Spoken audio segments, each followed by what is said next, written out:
Assalamualaikum warahmatullahi wabarakatuh. Wilujeng tepang Dewi sareng Mang Augustin. Minangka pangbubuka ti pribados Mang Augustin, anu bade medarieu carita Sunda, langkung tipayun bade nerangkeun heula biografi pangarang ieu carita. Prung Ahmad Rustandi. Legend Haji Ahmad Rustandi, SH lahir di Bandung, 1 Maret 1941. Perwira tinggi Angkatan Darat, anggota Tului jadi Ketua Fraksi ABRI. DPR RI, 1993 hingga 1998, 1998, Wakil Ketua Mahkamah Konstitusi, 2003 hingga 2008, dosen, pangarang. Satamatna ti SMA, nyuprih ilmu di FH Unpad Bandung, lulus tahun 1964, tuluy asup TNI Angkatan Darat nepi ka jadi perwira tinggi. Waktu di SMA jeung paguron luhur loba nulis sajak, carita pondok, artikel, sarta ngarang carita silat dina basa Sunda. Sajak jeung tulisan sejenna bisa dibaca dina surat kabar Sipatahoengan, majalah Mangle, JT. Carita silatna anu kasohor nyaeta serial Anjar, di antarana Anjar lawan Raja. Bangsat, Anjar tepung jeung indung, Anjar jeung rampok gulis, 1967, jeung serial Layung Inten, 1970, anu eusi caritana diuyuban ku dawah Islam, pikeun nepikeun papagon agama supaya hirup salawasna aya dina jalan anu dipikarido ku Allah subhanahu wa ta'ala. Sajabat jadi dosen teh inyana kantos cepeng damel janten rektor Uninus sarta aktif di Yayasan Universitas Islam Nusantara anu ngokolakeun Universitas Islam Nusantara, Uninus. Buku-bukuna anu parantos medal diantarana, Ilmu Filsafat, Agama, 1971, Islam, Marxisme, Liberalisme, Nasionalisme, 1971, Tata Negara Indonesia, 1971, Rule of Law versi Islam, 1977, Pengantar Hukum Positif Indonesia, 1978, Pengantar Teori Hukum, 1978, Responsi Filsafat Hukum, 1982, Kuliah Pancasila, 1990, Komentar atas Undang-Undang Peradilan Agama, 1991, Ensiklopedia Dasar Islam,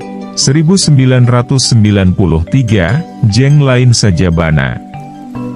Anjar lawan Raja Bangsat, mangrupa buku kahiji dina serial Anjar, nyarita keuncukan lantaran Anjar jadi murid Kiai Ngesti, jago silat sepuh nu kawentar di sakuliah Tatar Sunda sarta mang tahun-tahun jadi buronan lantaran ngabelar hayat leutik ngalawan Walanda.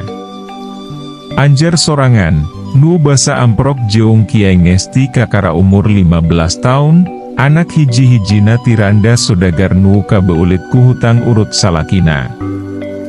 Nempo indungna dihinarek dijiun kaulinan, manehna keuheul lain meu-meusan nepi ka awani nu beles keun keris ka kopral utusan haji tukang ngarentenken duit teya.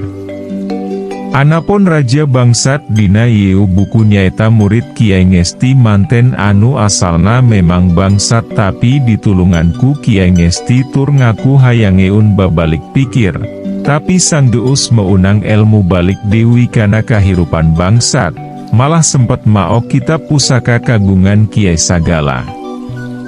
Anjar lawan Raja Bangsat bagian ka-hiji karya Ahmad Rustandi. Manehna hayang salamet tina pangrogahala. Hayang salamet, ku kituna manehna kabur, najan ti lemburna caan boga maksud atawa tujuan rek kaamana jeung rek kumaha sang geusna salamet. Ayeuna manehna geus salamet, tingharoakna anu ngudag teu kadenge Dewi. Geus sababaraha poe manehna kabur, jadi buronan, salungkar-salingker nyingkahan panon-panon anu nareangan. Manehna lumpat ngajauhan nu negrak, salumpat salimpet neangan nu suni, milihan jalan anu teu ceubrik sangkan teu ninggal keun ciri ngahaja mindeng meuntas susukan jeung ngaraas walungan, sangkan nu ngarudag longi teun tapak. Manehna geus nepi ka tengah leuweung, geus sapoe ti barang meletek panon poe. Ayeuna panon poe geus surup, layung gumebiar beurum kataratina sela-sela anu rupek ngajengjreng siga buta tinjung kiring baruluan. Sora manuk rupa-rupa. Krik-krik, sora jangkrik patembalan jeung cicir dina rungkun. Koceak-koceak sora koreak ditempasku oar-oaranana sora ucing garong. Oa sada sora orok ceurik, teuing sora nanahaon. Ti lemburna hatena geus gilik, pae hirup geus sumerah kana kadar. Tapi sang geus salamet, kalebar kana nyawana ngagedean Dewi. Manehna tumanya ka adirina, naha make hayang hirup? Surili ting pun cengis ting gurawil, monyet ting salegrok rek marondok silih gonjak. Kulantaran kalebar kana nyawa jadi nambahan, bulu pundukna muringkak. Sajongjongan manehna ngaheneng, heran, di tengah leuweung anu tara kasabaku manusa, bet aya palataran anu lega bangun aya nu ngahaja miara. Padahal sakuriling bungking leuweung gerotan. Pikiranana teu kebat mikiran kaayaan anu teu sakuduna teh ya, teu wasa keur mikiran hal eta leuwih panjang. Sukuna geus leuleus, panonna meh reke prapet awahing ku capee jeung tunduh, diu teungna kukurubukan nyumput lumpatnya lingkar nyumput. Geus sababaraha poe gawena teh ngan lumpatnya lingkar. Salingker manehna kana rungkun, maksudna rek ngareureu keun capee ngeureun keun sukuna anu meh teu bisa dipake nahan awakna Dewi. Sakalian neangan rungkun nu katimbang buni bisi enya di tengah leuweung eta aya lembur, ngajaga bisi aya nu nangenan manten. Waktu keur nginget-nginget Dewi kejadian sababaraha poe, kaatukan kadenge ku manehna sora sato leuweung ting haruit. Ting koceak ting salegor.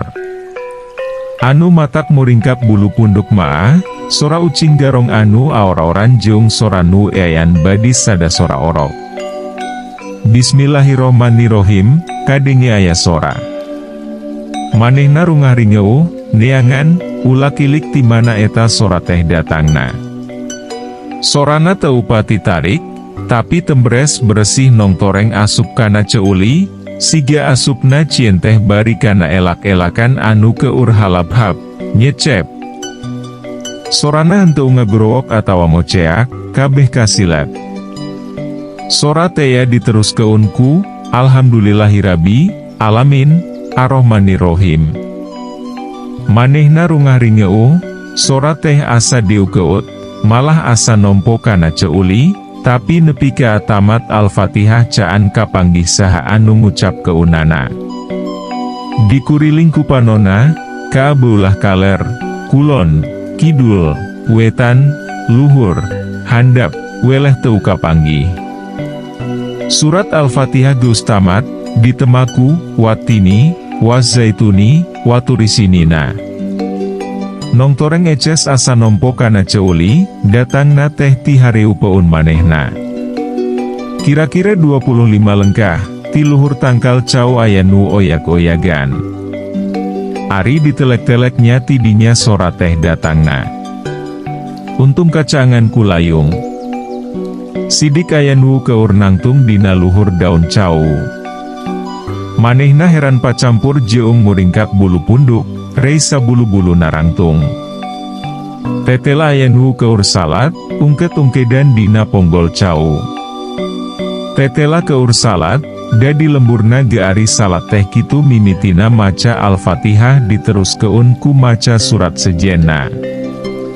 malah manehna gesok rajeun salat sanajan ngan ukur tuturut munding.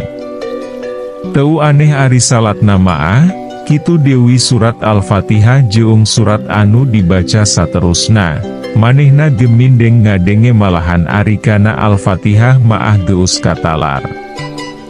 Nu jadi aneh teh, pedahieu maah solatna di luhur tangkal cau, dina ponggol cau, turta tembongna asararineh pisan. Nah jelema atawa naon?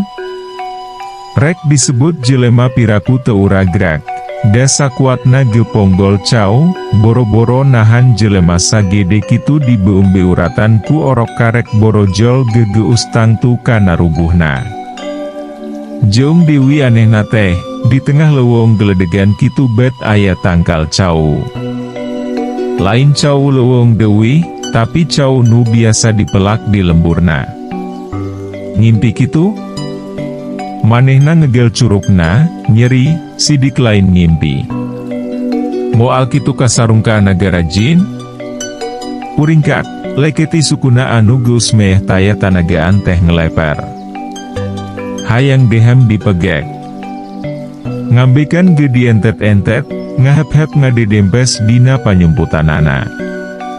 Najan kasiuna nambahan, ari raskana nasibna maah jadi teger deui, da cek pikiranana, upama sok aing lumpat kaluar ti leuweung ieu ge, ewo harepan salamet paling-paling muun kaluar geus nyampak nurek mergasa. Tinimbang paeh ku panandasa deungun nu taya kamanusaanana maah, mending ge dihakan jurik sakalian, puguh deui. Hatena teger deui, manehna neges-neges nyidikeun deui anu keur salat dina luhur daun cau. Katenjo tina tak-takna aya nu ngerap-ngerap, jang-jang, cek pikirna. Lain malaikat mah kitu? Jang-jang tea gugurilapan kasorot ku sinar layung. Ras inget kana dongeng indungna, cenah sok aya nu kaonehan manggihan Raja Jin Islam. Buayu, puringkak, reng sabulu-bulu siga katirisan, lekete, tapi ari raskana nasibna anu geus kagok asong, hateena jadi teger deui. Nu solat geus aweh salam. Tuluy kunyem-kunyem. Teu lesot. Saki ceup getina panalinggaan anu nyumput dina rungkun. Geus kitu jut turun tina luhur daun cau tea, turunna siga ngalayang, jang-jangna, ngerap-ngerap.